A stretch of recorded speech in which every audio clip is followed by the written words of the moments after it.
Last video में हमने ये देखा था कि वेक्टर्स क्या होते हैं और उसके लिए हमने वेक्टर्स की वही डेफिनेशन कंसीडर की थी जो हम पहले से फ़िज़िक्स में पढ़ के आए हैं। और फिर हमने उनको टू डायमेंशनल कार्टेशियन स्पेस में ड्रॉ किया था, जिसको आप एक्स वाई कोऑर्डिनेट सिस्टम के नाम से भी जानते हैं। और उसमें हमने देखा था कि किसी भी पॉइंट की लोकेशन को डिस्क्राइब करने के लिए हमें दो नंबरों की ज़रूरत होती है, जिनको हमने ऑर्डर्ड पेयर का नाम दिया था।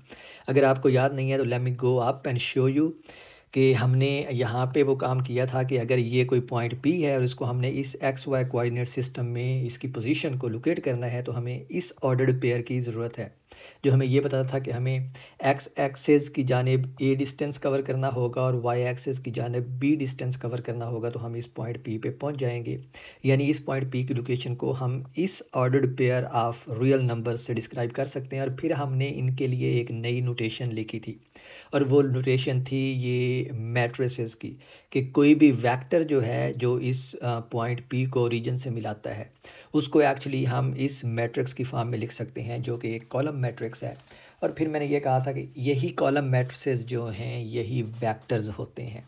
और इंस्टेड कि हम इसका ये आई जे और के और ये सारे जो यूनिट वेक्टर्स होते हैं ये इसके साथ लिखें, हम सिंपली इसको इस मैट्रिक्स की फॉर्म में लिखेंगे। और इस मैट्रिक्स की जो नंबर ऑफ़ रोज़ हैं वो इसकी इस स्पेस की टोटल डायमेंशनैलिटी को बयान करेंगी। यानी यहाँ पे हमारे पास R2 थी, यानी टू डायमेंशनल स्पेस थी, तो हमारे पास इस वेक्टर की जब इसको हमने मैट्रिक्स नोटेशन में लिखा तो दो रोज़ आई। अब हम इसी कॉन्सेप्ट को आगे बढ़ाते हैं और हम इसको थ्री डायमेंशनल स्पेस के ऊपर अप्लाई करते हैं। और थ्री डायमेंशनल स्पेस में अगर आप किसी पॉइंट की लोकेशन को बताना चाहते हैं तो आपको अब ऑर्डर्ड ट्रिपलेट्स की ज़रूरत पड़ेगी, ठीक है, क्योंकि हमने टू डायमेंशनल स्पेस में हमें दो नंबरों की ज़रूरत थी, तो हमने उसको ऑर्डर्ड पेयर कहा था। तो अगर हम थ्री डायमेंशनल डायमेंशन में किसी पॉइंट की लोकेशन को डिस्क्राइब करना चाहते हैं तो हमें ऑर्डर ट्रिपलेट्स की ज़रूरत है। तो हम इसकी डायग्राम यूँ ड्रॉ कर सकते हैं कि फ़र्ज़ करें ये हमारे पास एक्स वाई और जेड कोऑर्डिनेट सिस्टम है, जिसमें अब मैं ये कहता हूँ कि ये एक्स एक्सिस है, ये वाई एक्सिस है और ये जेड एक्सिस है। और इस कोऑर्डिनेट सिस्टम में यहाँ पे मेरे पास कोई पॉइंट पी मौजूद है, ये वाला पॉइंट पी, और इस पॉइंट के जो कोऑर्डिनेट्स हैं अब वो हैं ए, बी और सी। यानी मुझे ए डिस्टेंस जो है वो एक्स एक्सिस की तरफ कवर करना पड़ना है, बी डिस्टेंस वाई एक्सिस की तरफ और सी डिस्टेंस जेड एक्सिस की तरफ कवर करना पड़ेगा इस पॉइंट पी तक पहुंचने के लिए। और इनको अगर हम उसी तरह मैट्रिक्स नोटेशन में लिखें तो ये हमारे पास कॉलम मैट्रिक्स आएगा, जिसको हमने वेक्टर भी कहा था या कॉलम वेक्टर भी आप कह सकते हैं। और फिर हमने ये कहा था कि अगर हम कोई वेक्टर ड्रॉ करें जो इस पॉइंट पी को ओरिजिन से मिलाता हो तो वो वेक्टर, ये वेक्टर बनेगा, let me call this vector A. और आप फिज़िक्स में जानते हैं कि इस वेक्टर ए को हम जब थ्री डायमेंशनल स्पेस में लिखते हैं, यानी जो कार्टेशियन कोऑर्डिनेट सिस्टम है एक्स वाई जी, उसमें जब हम इसको लिखते हैं तो हमारे पास इसको लिखा जाता है vector A equals A X I unit vector plus A Y J unit vector plus A Z के यूनिट वेक्टर। और चूँकि यहाँ पे अब जो ए एक्स है वो डिस्टेंस ए है, जो ए वाई है वो बी है, जो ए जेड है वो सी है, तो फिर हम इसको लिख सकते हैं A times I unit vector plus B times J unit vectors plus C times K unit vector. और अब इसको अगर हम मैट्रिक्स नोटेशन में लिखें यानी कॉलम वेक्टर के तौर पे लिखें तो ये सिंपली ए बी और सी बनेगा हमारे पास। और इसमें अब हमें पता है कि जो ये पहली रो है ये हमारे पास एक्स एक्सिस को रिप्रेजेंट कर रही है, जो दूसरी रो है ये हमारे पास वाई एक्सिस को रिप्रेजेंट कर रही है, और तीसरी रो जो है ये हमारे पास जेड एक्सिस को रिप्रेजेंट कर रही है। तो ये बनेगा यहाँ पे के यूनिट वेक्टर।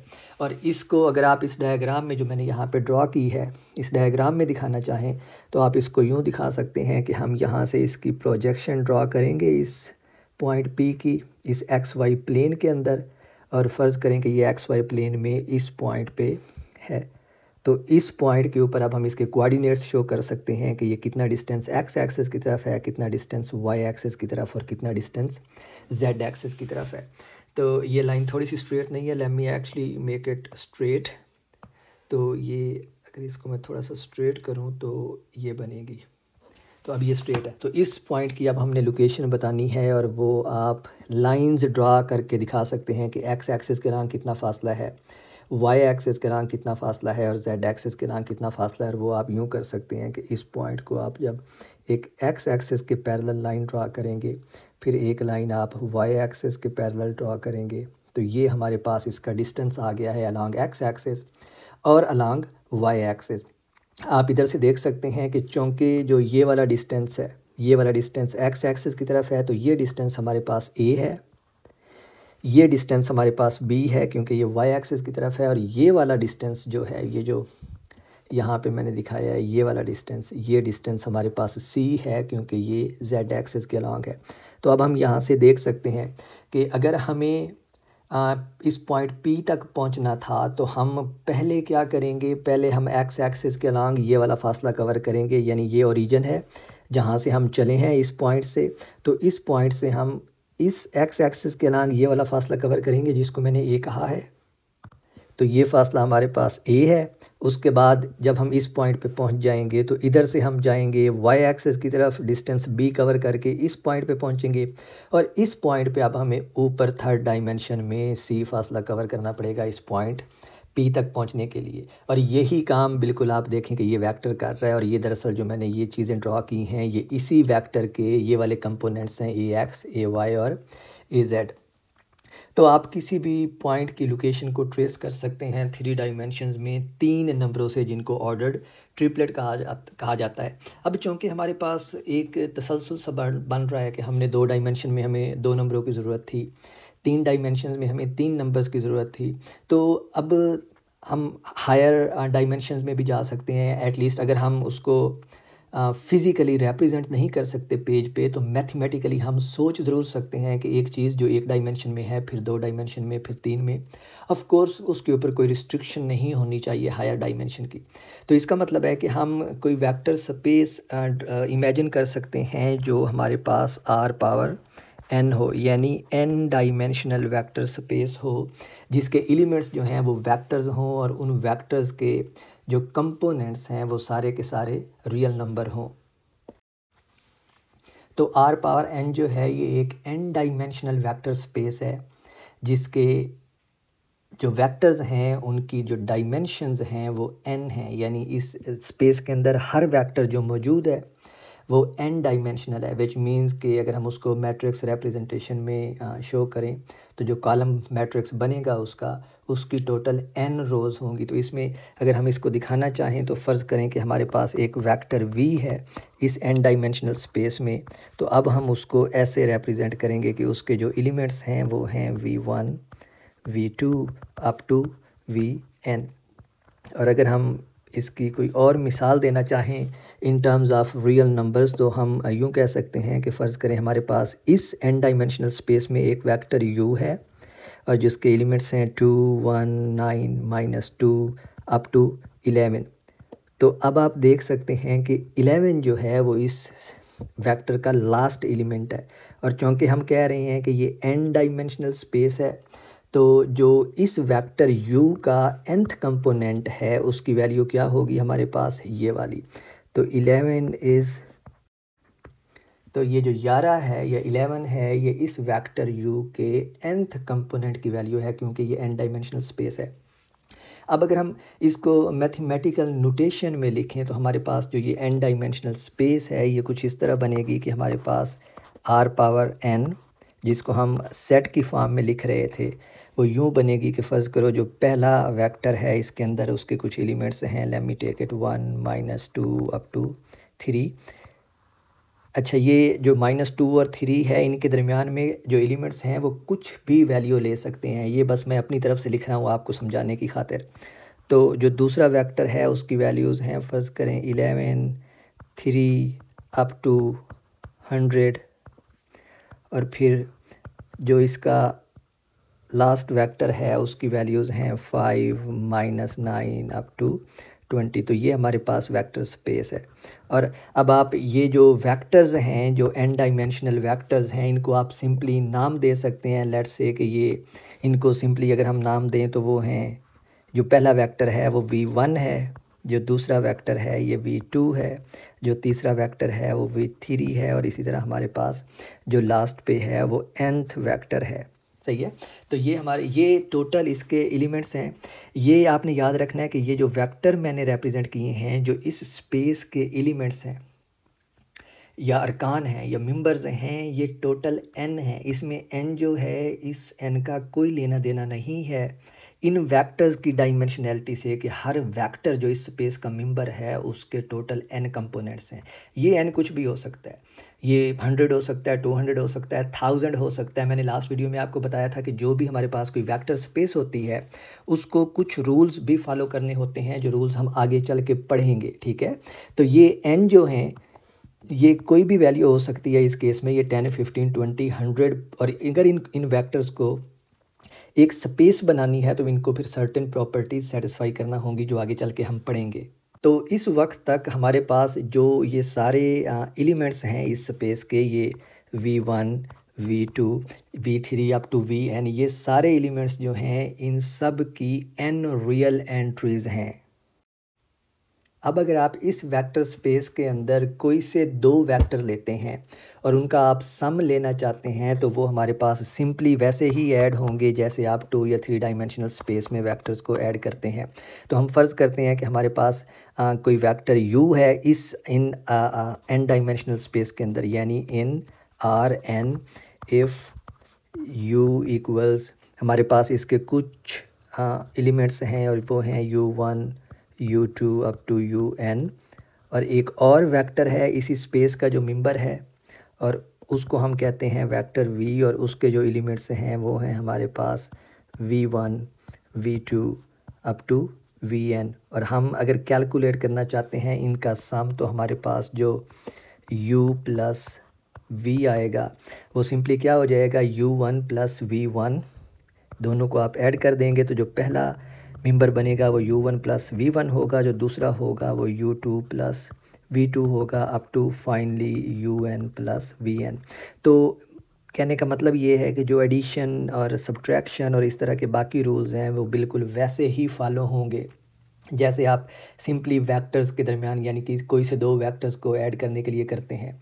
जैसे 2 डायमेंशनल स्पेस में अगर आपके पास दो वेक्टर a और b हो, और अगर आप a प्लस b कैलकुलेट करना चाहें तो आप x कंपोनेंट में ऐड करेंगे, a का y कंपोनेंट b के y कंपोनेंट में ऐड करेंगे, और इस तरह ऐड करते जाएंगे। यहाँ पे भी मैंने बिल्कुल वही काम किया है। जो x कंपोनेंट है वो x में, जो y कंपोनेंट है वो दूसरे वेक्टर के y में, और जो पहले वेक्टर का nth कंपोनेंट है वो दूसरे वेक्टर के nth कंपोनेंट में ऐड कर दिया है। तो ये सिंपली हमने एक हायर डायमेंशन, यानी जो पहले हम वेक्टर्स को 3 डायमेंशन में पढ़ते थे, यानी उसके 3 कंपोनेंट्स होते थे, उसको अब हमने जस्ट एक बढ़ा दिया है आगे मैथमेटिकली, और उनका फार्मूलाज लिख लिए हैं कि अगर वो n डायमेंशंस में हो तो फिर उनको हम कैसे लिख सकते हैं, और वो बिल्कुल उसी तरीके से लिख सकते हैं जैसे हम 2 या 3 डायमेंशन में लिखते हैं। इसी तरह फ़िज़िक्स के अंदर एक और स्पेस भी है जिसको आप हिल्बर्ट स्पेस के नाम से जानते हैं, और उसके जो टोटल एलिमेंट्स होते हैं वो उसके अंदर जो उसके एलिमेंट्स होते हैं वो वेक्टर्स होते हैं, और वो वेक्टर्स n डायमेंशनल होते हैं। यानी यहाँ पे अगर इस वेक्टर की हमारे पास वो n डायमेंशनल नहीं, वो इन्फिनिट डायमेंशनल होते हैं। यहाँ पे हमने n डायमेंशनल वेक्टर कंसीडर किया है जिसके टोटल n एलिमेंट्स हैं। तो जो हिल्बर्ट स्पेस है उसके जो मेम्बरान होते हैं, यानी जो वेक्टर होते हैं, वो हर वेक्टर जो है वो इन्फिनिट डायमेंशनल होता है, यानी उसके इन्फिनिट कंपोनेंट्स होते हैं, लेकिन उसको हम बाद में पढ़ेंगे। बट आपको आइडिया हो गया कि ये वेक्टर स्पेसेस सिंपली वही चीज़ें हैं जैसे हमारे पास सेट ऑफ रियल नंबर होता है, ऐसे ही अगर हम वेक्टर्स का सेट बना दें तो वो हमारे पास वेक्टर स्पेस कहलाती है। अब जो हम नेक्स्ट चीज़ पढ़ने जा रहे हैं वो एक बहुत इम्पोर्टेंट प्रोडक्ट है वेक्टर्स का, जो आप पहले भी पढ़ते आए हैं, और इसको आप जानते हैं कि इसको हम डॉट प्रोडक्ट का नाम देते हैं। डॉट प्रोडक्ट के लिए अगेन मैं आपको बिल्कुल वही एक एग्जांपल देता हूँ पहले, जो आप कॉलेज की फ़िज़िक्स में पढ़ के आते हैं कि फ़र्ज़ करें हमारे पास दो वेक्टर्स हैं, और उन वेक्टर्स को हम वेक्टर a और वेक्टर b कह लेते हैं। कि अगर वेक्टर a है तो उसके कंपोनेंट्स क्या है हमारे पास, ax i unit vector plus ay j unit vector. और इसी तरह अगर हमारे पास वेक्टर b है तो उसके कंपोनेंट्स क्या होंगे, bx i unit vector plus by j unit vector. और ये दोनों वेक्टर जो हैं ये बिलोंग करते हैं R2 से। अब हम R2 पढ़ के आ गए हैं, हमें पता है कि ये सिंपली XY कोऑर्डिनेट सिस्टम है। तो अब हम वही लैंग्वेज यूज़ करते हैं जिसको हम बुक्स में डील करते हैं, यानी ये दोनों बिलोंग करते हैं R2 स्पेस से, R2 वेक्टर स्पेस से। और अगर आपने इन दोनों का डॉट प्रोडक्ट कैलकुलेट करना हो तो आप कैसे कैलकुलेट करते हैं? वही रूल जो आप कॉलेज में पढ़ के आए हैं कि A डॉट B जो है वो सिंपली हम क्या करते हैं कि ये आई unit vector dot I unit vector 1 के बराबर होता है, तो हमारे पास सिंपली इनकी x कंपोनेंट्स की मैग्नीट्यूड और y कंपोनेंट्स की मैग्नीट्यूड जो है वो मल्टीप्लाई हो जाती हैं, यानी ये आता है हमारे पास ax times bx plus ay times by। ठीक है, और ये हमारे पास कोई नंबर आता है, कोई स्केलर नंबर आता है, क्योंकि हमें पता है कि जो डॉट प्रोडक्ट है वो एक स्केलर क्वांटिटी होता है। आप इसी को मैट्रिसेस की नोटेशन में भी लिख सकते हैं। अगर मैट्रिसेस की नोटेशन में लिखें तो वेक्टर ए को आप कैसे लिखते हैं? ax ay, क्योंकि मैंने आपको बताया कि जब आप इसको एक कॉलम वेक्टर की फॉर्म में या कॉलम मैट्रिक्स की फॉर्म में लिखेंगे तो इसके जो कंपोनेंट्स हैं वो ऐसे रोज़ की शक्ल इख्तियार कर लेते हैं। इसका अब अगर आप डॉट प्रोडक्ट लेते हैं वेक्टर b के साथ तो ये b के जो कंपोनेंट्स आएंगे वो bx और by यहाँ पे आएंगे। और अब आप देख रहे हैं कि आपने सिंपली क्या करना है, पहले कंपोनेंट को पहले से डॉट करना है। अब आई जे को आपकी लिखने की ज़रूरत ही नहीं है, तो ये बन जाएगा ax bx प्लस दूसरे को दूसरे से तो ay by। और आप देख सकते हैं कि ये बिल्कुल हमारे पास यही वाला रिज़ल्ट आ गया है।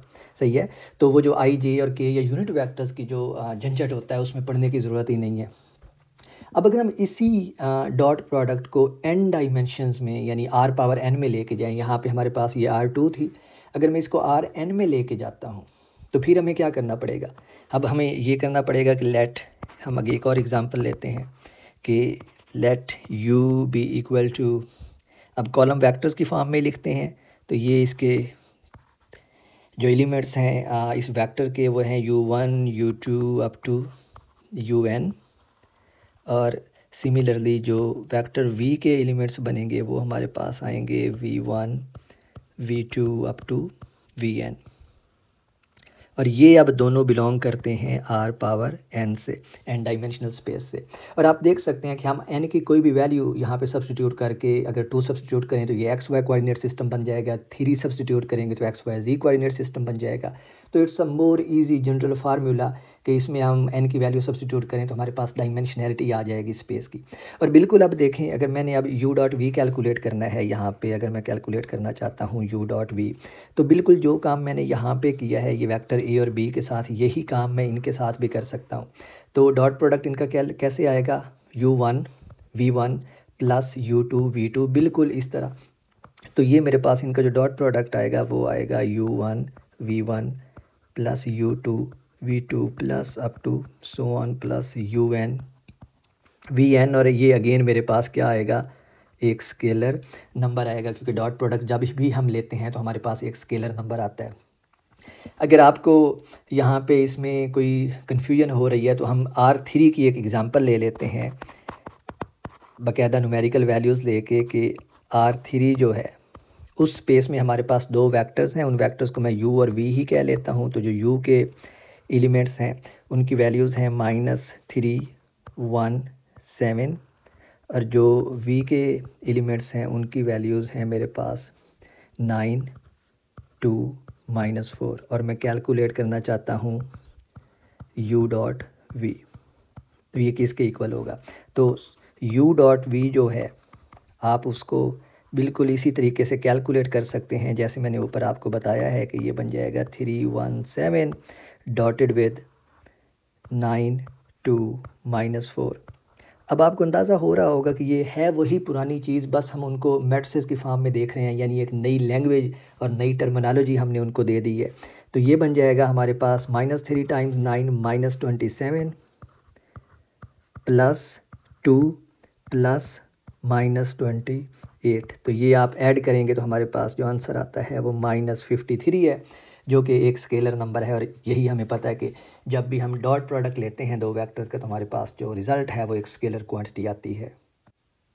जो नेक्स्ट टॉपिक है हमारा वो है लीनियर कम्बिनेशन ऑफ वेक्टर्स, और ये आज की वीडियो का लास्ट टॉपिक है। और ये परहैप्स फ़िज़िक्स में सबसे ज़्यादा इम्पोर्टेंट टॉपिक है जो आप बार बार देखेंगे, और ख़ासकर क्वांटम मैकेनिक्स में आप बार बार सुनेंगे कि लीनियर कम्बिनेशन ऑफ वेक्टर्स है या linear combination of eigen vectors है एंड ब्ला ब्ला ब्ला, इस तरह की चीज़ें। लिहाजा इस टॉपिक को, जो छोटा सा है, सिर्फ छोटा सा कॉन्सेप्ट है इसी डॉट प्रोडक्ट के रिलेटेड, इसको आप समझ लें और हमेशा हमेशा के लिए अपने ज़हन में बिठा लें, क्योंकि इसके ऊपर आपकी पूरी क्वांटम मैकेनिक्स डिपेंड करेगी। तो ये टॉपिक है लीनियर कम्बिनेशन ऑफ वेक्टर्स। ये हमारे पास डेफिनेशन है लीनियर कम्बिनेशन की। मैंने टाइम बचाने के लिए इसको लिख दिया है।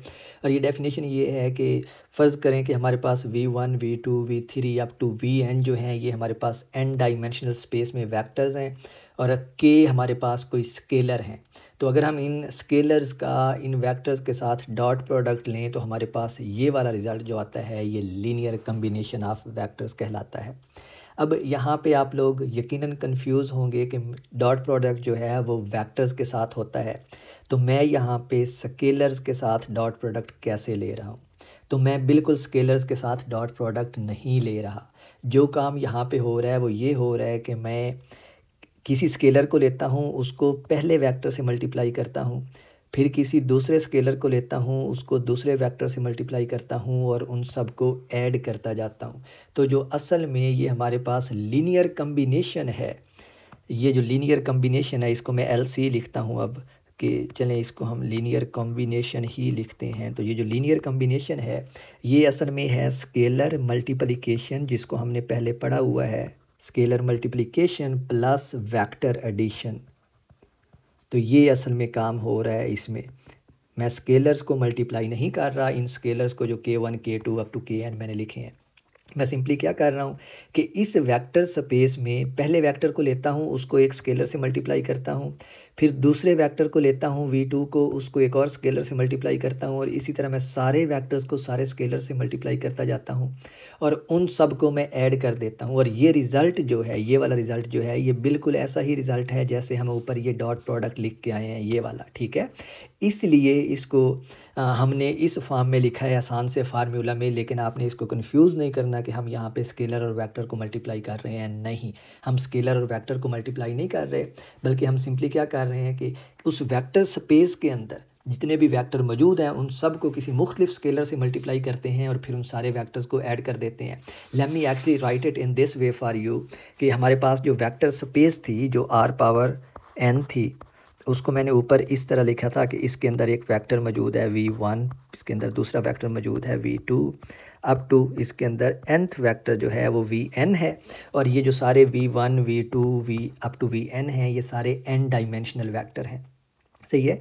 अब मैं कहता हूँ कि इसी स्पेस के अंदर हमारे पास कोई स्केलर एग्जिस्ट करता है, जो स्केलर्स हैं k1 k2 k3 up to kn। अब मैं क्या कर रहा हूँ, मैं इस पहले स्केलर को ले रहा हूँ, ये जो k1 है, और इसको मैं इस पहले वेक्टर से मल्टीप्लाई कर रहा हूँ। तो जो मेरे पास रिज़ल्ट आता है वो रिज़ल्ट आता है k1 v1।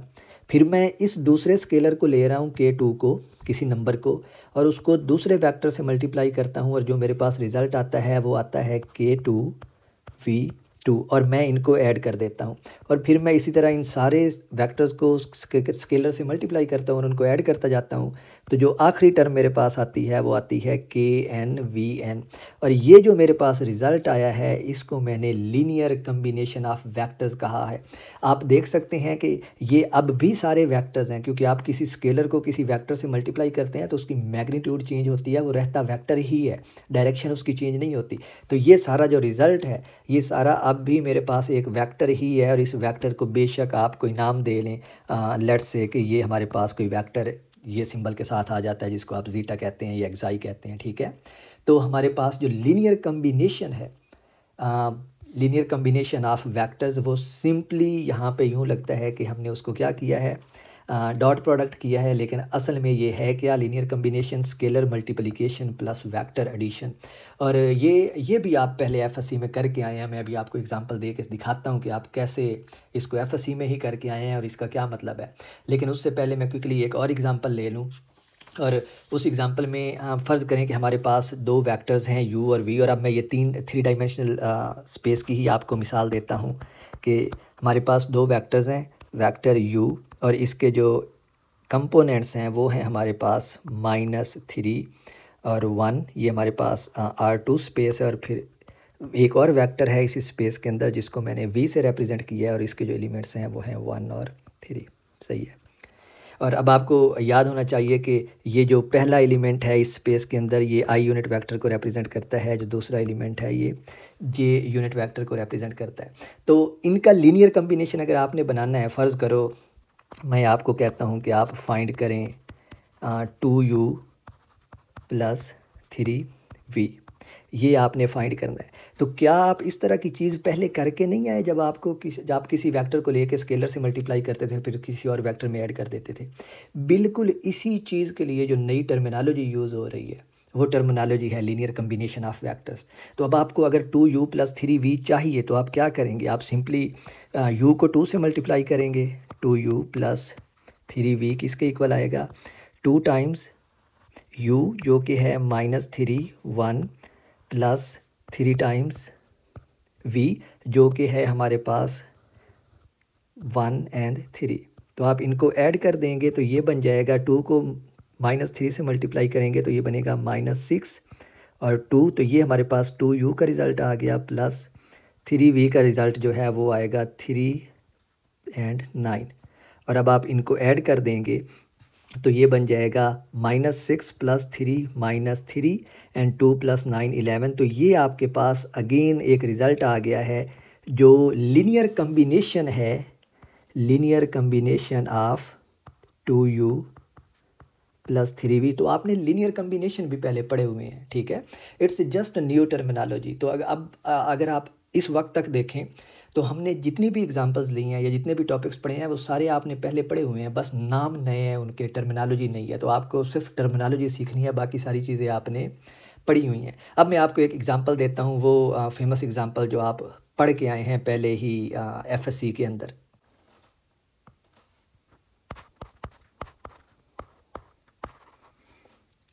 आप एक 3 डायमेंशनल स्पेस में किसी भी वेक्टर ए को कैसे लिखते हैं? उसके क्या कंपोनेंट्स होते हैं हमारे पास? A X I unit vector plus A Y J unit vector plus A Z के यूनिट वेक्टर, यही एक वेक्टर होता है ना।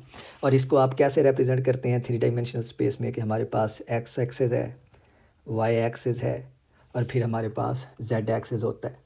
और मैं तीसरे एक्सिस को इधर बना लेता हूँ, ये हमारे पास तीसरा एक्सिस है। तो इसको एक्स कह लें, इसको वाई कह लें और इसको जेड एक्सिस कह लें। और इसके अंदर आप क्या करते हैं? आई जे और के यूनिट वेक्टर्स डिफ़ाइन करते हैं। ये आई यूनिट वेक्टर है, ये जे यूनिट वेक्टर है क्योंकि मैंने उसको वाई डिफ़ाइन किया हुआ है। तो ये जे है, आई unit vector along x axis है और जो के यूनिट वेक्टर है वो अलॉन्ग जेड एक्सिस है। सही है। तो अब अगर आप देखें तो ये जो यूनिट वेक्टर्स हैं इनको आप कैसे डिफ़ाइन करते हैं कि ये ऐसे वेक्टर हैं जिनकी मैग्नीट्यूड 1 होती है और इनकी डायरेक्शन जो है वो एक ख़ास डायरेक्शन में होती है। यानी आई यूनिट वेक्टर जो है वो एक्स एक्सिस के लॉन्ग होता है, जो जे यूनिट वेक्टर है वो वाई एक्सिस के लॉन्ग होता है और जो के यूनिट वेक्टर है वो जेड एक्सिस के लॉन्ग होता है। सही है। अब ये यूनिट वेक्टर हैं विच मीन्स कि उनकी मैग्नीट्यूड 1 है और एक ख़ास स्पेसिफिक डायरेक्शन में है। तो अगर मैं आई यूनिट वेक्टर को वेक्टोरियल फॉर्म में लिखूँ, आई यूनिट वेक्टर को अगर मैं वेक्टोरियल फॉर्म में लिखूँ तो क्या मैं इसको ऐसे लिख सकता हूँ मैट्रिक्स नोटेशन में 1 0 0। क्यों 1 0 0 या क्यों इसको मैं ऐसे लिख सकता हूँ? ये देखें, मैंने कहा था कि आई यूनिट वेक्टर एक्स एक्सिस की डायरेक्शन में होता है और इसकी मैग्नीट्यूड 1 होती है और ये जो फर्स्ट रो होती है ये हमें एक्स एक्सिस का बता रही होती है और ये जो नंबर होता है ये मैग्नीट्यूड बता रहा होता है। तो इसका मतलब है कि इसको एक्स एक्सिस की डायरेक्शन में इसकी मैग्नीट्यूड 1 है, वाई एक्सिस की डायरेक्शन में इसकी मैग्नीट्यूड 0 है, जेड एक्सिस की डायरेक्शन में इसकी मैग्नीट्यूड 0 है। और यही तो हम कहते हैं कि जो आई यूनिट वेक्टर है वो प्योरली एक्स एक्सिस के लॉन्ग होता है। तो अगर आप उसको इस वेक्टर की फॉर्म में लिखें तो ये बिल्कुल आई यूनिट वेक्टर ही है जो हमें ये बता रहा है कि उसकी एक्स एक्सिस की तरफ मैग्नीट्यूड 1 है और बाकी दोनों एक्सिस की तरफ मैग्नीट्यूड 0 है। इसी तरह अगर आप जे यूनिट वेक्टर को लिखना चाहें तो जे यूनिट वेक्टर हमारे पास कैसे आएगा? इसी नोटेशन में 0 1 0। और अगर आप के यूनिट वेक्टर को लिखना चाहें बिल्कुल इसी नोटेशन में तो वो हमारे पास आएगा 0 0 1, जो हमें ये बता रहा है कि जेड एक्सिस के लॉन्ग उसकी मैग्नीट्यूड 1 है और आई और जे एक्सिस के लॉन्ग उसकी मैग्नीट्यूड 0 है। तो अब अगर हम इस नोटेशन में इसी ऊपर वाले वेक्टर को लिखें, वेक्टर ए को, तो ये क्या बनता है हमारे पास? A x times 1 0 0 plus A Y times 0 1 0 plus A Z times 0 0 1, बिल्कुल यही बनता है। और ये हमारे पास जो हैं ये हमारे पास वेक्टर ही तो हैं। अब अगर आप देखें तो यूँ नहीं लगता कि हमने ये वेक्टर ए जो है ये कंस्ट्रक्ट किया है या बनाया है इन 3 वेक्टर्स के लीनियर कम्बिनेशन से। यानी मैंने क्या किया है, मैंने आई यूनिट वेक्टर को ए एक्स से मल्टीप्लाई किया, वाई यूनिट वेक्टर को जे यूनिट वेक्टर को ए वाई से मल्टीप्लाई किया और के यूनिट वेक्टर को ए जेड से मल्टीप्लाई किया और फिर उन तीनों को ऐड कर दिया। ठीक है, तो जब मैं इस आई यूनिट वेक्टर को ए एक्स से मल्टीप्लाई करता हूँ तो ए एक्स हमारे पास प्योरली एक नंबर है, सही है, तो ये एक स्केलर है। तो मैं एक स्केलर को वेक्टर से मल्टीप्लाई कर रहा हूँ, यहाँ पे भी मैं एक स्केलर को वेक्टर से मल्टीप्लाई कर रहा हूँ और यहाँ पे भी एक स्केलर को वेक्टर से मल्टीप्लाई कर रहा हूँ और फिर उन तीनों के रिजल्ट्स को मैं ऐड कर रहा हूँ, जो बिल्कुल वही प्रोसेस है जो मैंने यहाँ पे बताया है कि ये हमारे पास क्या कहलाता है, लीनियर कम्बिनेशन ऑफ वेक्टर्स। तो आप जो वेक्टर ए लिखते हैं, ये वाला वेक्टर जो आप ए लिखते हैं X Y Z coordinate system में, असल में ये यूनिट वेक्टर्स का लीनियर कम्बिनेशन होता है। तो अब आप समझ रहे हैं कि ये लीनियर अलजबरा या जब पूरी क्वांटम मैकेनिक्स में आप जो लैंग्वेज इस्तेमाल करते हैं ये वही लैंग्वेज है जो आप बहुत पहले एफएससी में पढ़ के आए हैं। सिर्फ उस लैंग्वेज का जो इस्तेमाल है, जो टर्मिनोलॉजी है, जो यूज़ है, वो बदल गया है। एफएससी में आप कहते हैं कि हमारे पास कोई वेक्टर ए है, सही है, और उसके कंपोनेंट्स ये बनते हैं अलॉन्ग एक्स वाई और जेड एक्सिस। अब आप क्या कह रहे हैं, अब आप कह रहे हैं कि हमारे पास एक्स वाई और जेड एक्सिस मौजूद थे, उनमें हमारे पास 3 यूनिट वेक्टर्स भी मौजूद थे आई जे और के, और आपने उन यूनिट वेक्टर्स को अप्रोप्रिएट स्केलर्स से मल्टीप्लाई करके ऐड कर दिया है, तो हमारे पास जो वेक्टर आया है वो ए है। तो ये ऐसे ही है कि पहले आप इधर से स्टार्ट करते थे और अब आप इधर से स्टार्ट कर रहे हैं। और ये वाली जो लैंग्वेज है ये ज़्यादा इस्तेमाल होती है क्वांटम मैकेनिक्स में। आप आगे चल के पढ़ेंगे कि आपको कहा जाएगा कि हम कोई वेक्टर कंस्ट्रक्ट करते हैं बेसिस वेक्टर के कम्बिनेशन से, और ये basis vector by the way यही यूनिट वेक्टर ही होते हैं। ठीक है, तो ये आप क्या कर रहे हैं, अगर क्वांटम मैकेनिक्स की टर्मिनोलॉजी में बात करें तो ये आप बेसिस वेक्टर्स के लीनियर कम्बिनेशन से एक वेक्टर कंस्ट्रक्ट कर रहे हैं। और ये वेक्टर या इस तरह की टर्मिनोलॉजी आप अक्सर पढ़ते हैं आइगन वेक्टर की फॉर्म में, जो किसी भी गिवन हैमिल्टोनियन का आइगन वेक्टर होता है, वहाँ से आप उसकी आइगन वैल्यूज़ निकालते हैं। सही है, तो ये सारी वही टर्मिनोलॉजी है and this is the most important concept, और मैं इसको और ज़्यादा आसान करके आपको नहीं समझा सकता था। और एंड रिज़ल्ट इसका यही है कि ये वही चीज़ें हैं जो आप एफएससी में पढ़ के आए हैं, सिर्फ लैंग्वेज बदल गई है। तो आपने सिर्फ इस लैंग्वेज को समझना है। अगेन एक दफ़ा रिपीट कर दूं क्योंकि ये बहुत इंपॉर्टेंट है। एफएससी में आप कहते थे कि हमारे पास कोई वेक्टर ए है और ये उसके कंपोनेंट्स हैं। अब आप कहते हैं कि हमारे पास कोई वेक्टर स्पेस थी और उस वेक्टर स्पेस के अंदर यूनिट वेक्टर्स हैं 3 परपेंडिकुलर डायरेक्शन में। उन यूनिट वेक्टर्स को हम अप्रोप्रिएट स्केलर्स से मल्टीप्लाई करके ऐड करते हैं, तो हमारे पास ये वेक्टर ए बन जाता है। सही है, so that's it for today, but I want you to stop it here and think on it. This is very, very important, and I will see you in the next lecture with matrices.